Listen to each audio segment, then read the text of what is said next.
So, good morning.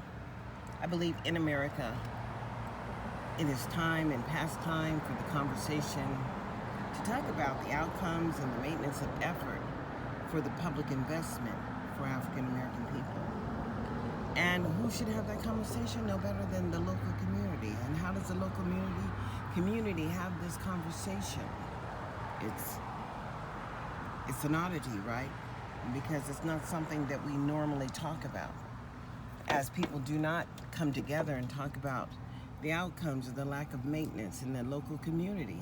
And where it was done was in the churches and in organizations like NAACP or the National Urban League or the Chamber of Commerce. But now these people are really strictly into niches, meaning that they've selected the area in which they choose to work in, and they just leave everything else out there alone. I mean, just everything. Nobody cares about anything. And I'm just saying, wow, how is it that you cannot find the data for the services that are supposed to be provided in your local community to the people who look like you? I mean, just where are those services, right? I'm totally confused as I cannot find them. But when they start parading the services on the only black radio station that exists, Power 88, then I'm concerned. So I want to know where those 39 or 34 Head Start centers are.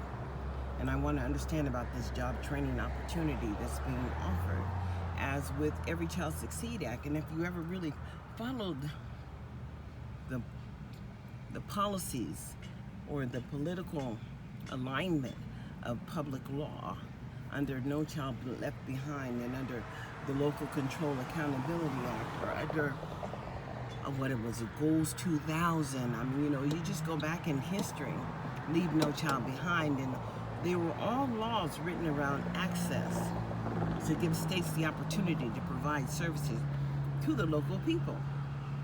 But the real deal and the real area of concern should be the inability for African Americans nationwide to talk about failed services, as we are not even allowed to talk about the public murders of African American people. George Floyd was an issue. George Floyd was an issue because they wanted us to hear him beg for his mother. For the whole trial, he begged. His mother was already deceased. We already knew that. We knew too much because we watched the man die. And then we had to judge if it was a murder publicly. But then see, when someone gives somebody the authority to control one's behavior, and then one fails to comply, or someone is saying that they're failing to comply, well, what is this? In America, where you have a right to a trial by jury before you're deemed guilty, but yet and still, local law enforcement officers can end your life. Get a clue. Why, boo? Why you?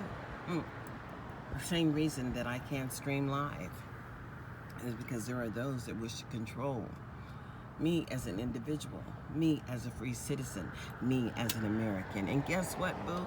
I know who I am. So you cannot control me, as I am an American citizen living in America. Just happens to be in Clark County, and that's just real. So the word is always e pluribus unum. Out of many there's one, but out of one there be none. So who will you be in 2021? Please like, subscribe, and follow me. I'm on Anchor, I'm on YouTube, also on Facebook, but difficult to find. Darlene Phillips Anderson, Darlene Anderson 1958 on YouTube. And hey, Parent Empowerment Hour on Anchor. Log in and follow. Subscribe and share. 2021. Who will you be in 2021?